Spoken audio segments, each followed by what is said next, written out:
Hello everybody, it's Aaron. Many of you peeps know me best for the Ultra Kill guides that I've made thus far, so I think it's fair to say that my tastes in FPS games are quite similar to that of you guys. As of late, the movement genre is rapidly growing in size, which is perfect for those of us who want more than just Ultra Kill, despite its exceptional replayability. There's only so much you can do in a game that's still in early access. Luckily for me, I have been playing a game that scratches that itch, and for a while at that, but funnily enough, it doesn't seem to do the same for a number of others. Today, I want to shed light upon the perfect example of a game that seems unable to escape the shadow of its predecessor, Reaver. I'm not here to info dump about the game, since a quick Google search of Reaver FPS will bring you up to speed. But obviously, I wouldn't be talking about Reaver if I didn't think it was great. And I'm sure some of you out there enjoy it just as much as me, even in its current demo state. However, I have noticed one extremely overwhelming reaction that many players have upon first finding out about Reaver. The strong urge to draw comparisons, of course, with Ultra Kill. This game is an Ultra-like, this game is an Ultra Kill clone, this game is an Ultra Kill rip-off. For all the new and exciting things that Reaver brings to the Movement FPS table, Preconception cries copycat, clearing that table before giving the game a real bite. And to be fair, I can see where this is all coming from. For instance, the game has revolvers, weapon variants, a dash, slide, and ground slam to name a few. But the problem stems deeper than that. What I want to discuss right now is the first issue present. In particular, Ultra Kill seems to have cast an almost omnipresent veil on how newcomers perceive the game. I am serious. This veil is so widespread that one of my favorite movement FPS enjoyers thinks that for your Revolver Ultimate, you punch your bullet. This ain't pro boosting, it's just high noon. Now, I'm not denying that Reaver wears inspirations on its sleeve. I agree with that sentiment wholeheartedly. The main dev Krunks himself says that Ultra Kill is a big influence for the game, and to be frank, who wouldn't be influenced by it when making a new addition to this genre? But that's where it ends. An influence. Ultra Kill is but one of many inspirational wells that Reaver draws from. So, we've established that Reaver, in a nutshell, is the physical manifestation of the word inspired. But most people seem to make this out as a bad thing, which is interesting because Ultra Kill itself draws inspiration from all sorts of stuff as well. The layers of hell are based off of Dante's Inferno. There's a reason as to why we lovingly call it Devil May Quake.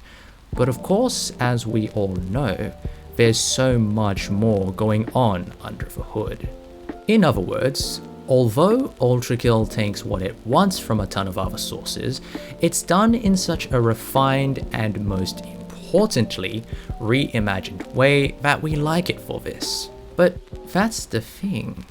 Reaver also does this. Sure, refined isn't the word I'd use to describe the game's state, it's a demo for a reason, but that isn't the issue at hand. People don't think Reaver is a work in progress with its own personality. People think Reaver is just a worse Ultra Kill. Why do so many people think this way? I believe that's where the second part of the matter lies, and it's arguably the crux of the problem. This goes far beyond similarities of aesthetics, mechanics, enemies, and music as much as some people may want you to think. You see, Ultra Kill has goals that it's trying to achieve, and more importantly, has already achieved. Reaver also has its own list of ticked off goals. All games do. The thing is, a number of Reaver's goals overlap with that of Ultra Kill, and this is what turns people off from giving it a distinction. This is what makes people feel as if Reaver isn't different to Ultra Kill, or even worse, makes people feel Reaver is plagiarizing Ultra Kill. Why play another game if it doesn't feel different to what you've already got? Why play Reaver anymore, or if at all, when we already have Ultra Kill?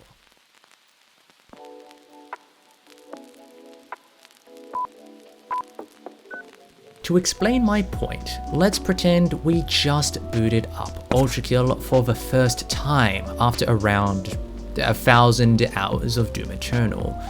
3 clear similarities you noticed were the simple yet devastating mechanic of weapon switching, a way to heal through aggressive play, and the multitude of alternative firing modes.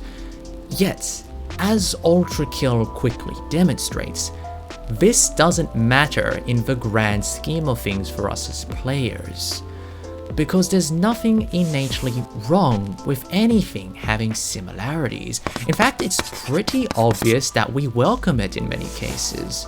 It's the thought put into the goals that these games have and what they are trying to achieve that resonates with us at a much deeper level, whether you notice it or not. On one hand, Hugo Martin himself states that Doom Eternal's mission is to be a game which forces you into the fun zone. Doom Eternal gives you weapon switching, a way to heal through aggressive play, alternative firing modes. The thing is, it demands you to use these methods lest you become a bloodstain on the ground, the player attaining efficiency and mastery of the game loop to its fullest is Doom Eternal's overarching goal. Into Ultra Kill, it's clear that Hakita wants Ultra Kill to be a experience for everyone involved. I think that Ultra Kill is a game where you force yourself into the fun zone. Ultra Kill also gives you weapon switching, a way to heal through aggressive play and alternative firing modes, but using these methods, it's your choice as to whether you want to utilize them or not, and there's no shame in not doing so. The player experimenting around and shaping their own playstyle is Ultra Kill's overarching goal. But now let's look at Reaver and just 2 smaller goals the game tries to achieve. I'll simply focus on mechanics, since that's what I know most people are concerned with. So, take the Blue Revolver for instance. One of its abilities allows you to bounce a bullet off a surface, and if the shot ricochets into an enemy's head, it creates a chain reaction. It's the marksman's niche, but on steroids. And you know what? I personally enjoy this mechanic more than the coin. It's not as hard to use as it first seems. But at the end of the day, it's still a ricochet mechanic, and therefore is subject to comparison. The mechanic is wildly different in operation.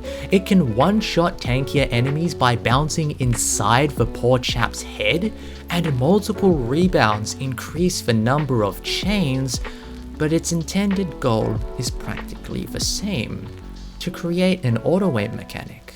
They are different, but it doesn't feel that way for many. And okay, how about this? All weapons in Reaver have the ability to affect your movement.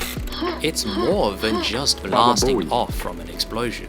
The revolver, once again, is an awesome but tragic example I can use. If you ground slam and then immediately fire off a revolver's ability, you get sent flying in the opposite direction you shot at.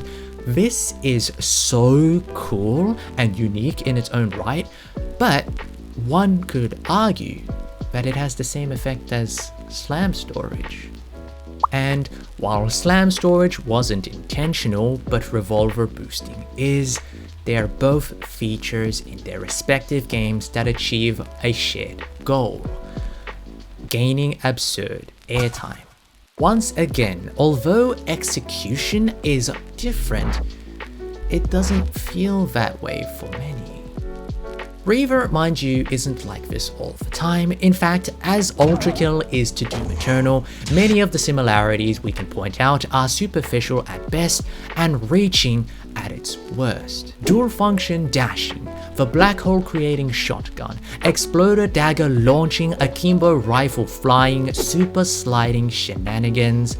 All of this is so genuinely unique that the way I play Reaver and Ultrakill become night and day. It saddens me that this won't be the case for so many others, as it all gets kicked to the wayside in favor of the fact that at the end of the day, Reaver's currently achieved goals are so homogeneous to Ultrakill's.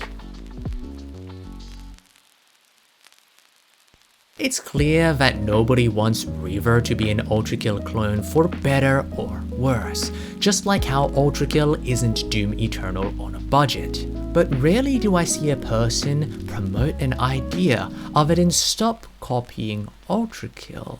My answer is not to stop taking inspiration from anything, it's to change what Reaver sets out to do with itself. And I am in fact certain that Reaver will come into its own. Yes, it'll take time, but all good things do. In life, goals are never predetermined, nor are they truly set in stone. Ultrakill started off as, and is still, an ongoing learning experience for Hakuta and company. Why can't Reaver be that way for Krunks and his gang? On that note, thank you so very much for listening to this rant until the end.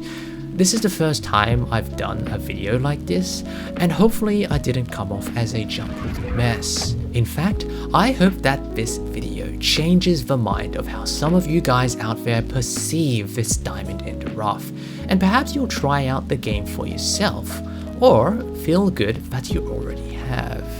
Anyhow, that is it for me for today. I'll catch you all later. Take care.